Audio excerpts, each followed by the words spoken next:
आदमी बस जंगल में शिकार करने आया था, लेकिन अचानक उसने देखा कि नदी के बीचों बीच एक गंदी सी दिखने वाली जंगली औरत नहा रही है।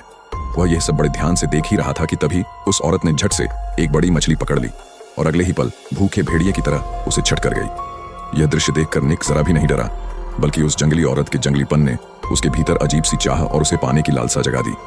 वह चुपचाप उसका पीछा करने लगा और जब उसे उस औरत की गुफा का ठिकाना पता चल गया तो उसके दिमाग में एक खतरनाक ख्याल आया। उसने गुफा के ऊपर छुपकर इंतजार किया। जैसे ही औरत बाहर निकली, निक ने मौका पाकर उस पर जाल डाल दिया। उसे बेहोश करके वह तुरंत अपने घर ले आया और चारों हाथ पैर जंजीरों से बांध दिए। निक अब और खुद को रोक नहीं पाया। उसने उसके शरीर को छूना शुरू किया, लेकिन तभी एक ऐसी सड़ी गली बदबू आई कि वह चक्कर आने लगा। औरत भले ही गंदी और बेतरतीब थी, मगर चेहरा बेहद खूबसूरत था। निक ने उसके दांत देखने चाहे, लेकिन अचानक औरत होश में आ गई और सीधा उसकी उंगली काट खाई। निक दर्द से तड़प उठा।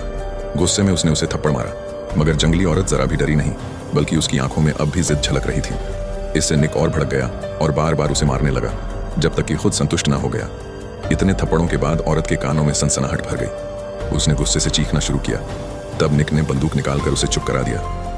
औरत मजबूरी में शांत हो गई। फिर निक अपने परिवार को गोदाम में ले आया और सबको उस जंगली औरत को दिखाया। उसने कहा कि अब वह इसे इंसानों जैसा बनाएगा। दोनों बेटियां कुछ समझ नहीं पाईं कि पिता ऐसा क्यों कर रहा है, लेकिन बड़ा बेटा उस औरत को देखकर उत्साहित हो गया। निक ने अपनी पत्नी से कहा कि वह औरत को खाने के लिए अंडे की फ्राइड राइस लाए, मगर जंगली औरत, जो हमेशा कच्चा मांस और मछली खाती थी, उसे देखकर भड़क उठी और सिर मारकर कटोरा गिरा दिया। उसकी इस हरकत से परेशान होकर निक ने फैसला किया कि वह उसे 10-15 दिन भूखा रखेगा ताकि वह मान जाए।